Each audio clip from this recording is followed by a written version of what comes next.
I think there's a wide range of answers to your question. I know it's a broad topic. It's a no. I That's could have that asked it in no. 200 But ways. it's the elephant in the room, as they say, right? So what I will tell you is I have worked with women from over 60 countries, and I've delivered training in over 40 countries. And there are some universal truths for women. Now, I want to also clarify, I'm working with women who are part of business organizations. So they're typically going to be a more educated group and are dealing with the business issues around leadership, less so than community or societal issues in their area.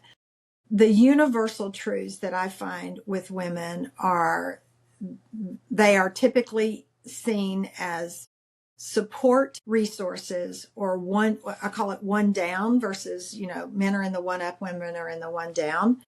So their ideas are dismissed. The roles that are available to them are limited to more support type roles. Their voices are, it's a seen, not heard kind of environment. I had a woman from Japan that I was coaching. She had been part of a program I delivered there. And she asked me, she said, when you're a single woman, they work you to death. When you get married, they're more sympathetic to your hours. And when you get pregnant and have a child, you're expected to stay home. And we don't want to stay home. We feel like we can be good mothers, and we can also be good employees of whatever sort it may be. And her request of me was, will you talk to our company, because my contract was with her company, will you talk to the company about on-site childcare? Mm-hmm. And I said, no, I won't talk to them, but I'm going to coach you on how to go have that conversation. And perhaps it's more than just you, because there's always power in numbers. But they need, what I know about most countries, most organizations, is we need both men and women.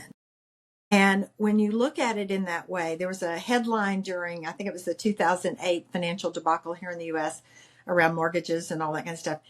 One of the headlines was, if Lehman Brothers had been Lehman Brothers and sisters, they might have survived, right? So this idea of we need the compassion of women at the table.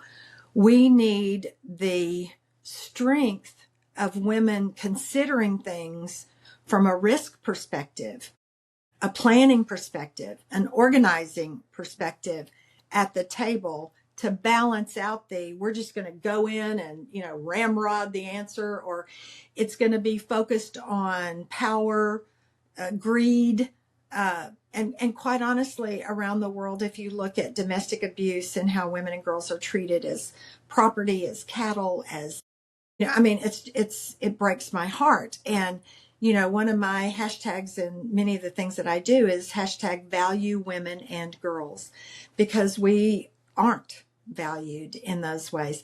And so I think if you're an emerging country, that engaging the women along with the men at the table to do amazing things, you have a much better chance of moving things along in the direction that you want them to move.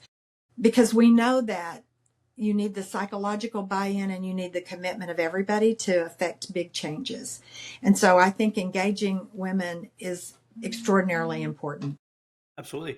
I mean, just from a statistic point of view, I mean, if you were to say 50-50, the world is split, and you devalue, or however you want to, discount 50% of the population of the world altogether, imagine the damage you do versus uplifting that 50%. Imagine the good it will do. I know. It's heartbreaking. I It mean, is. it really breaks We're my supposed to heart. live in an equal world. Yes.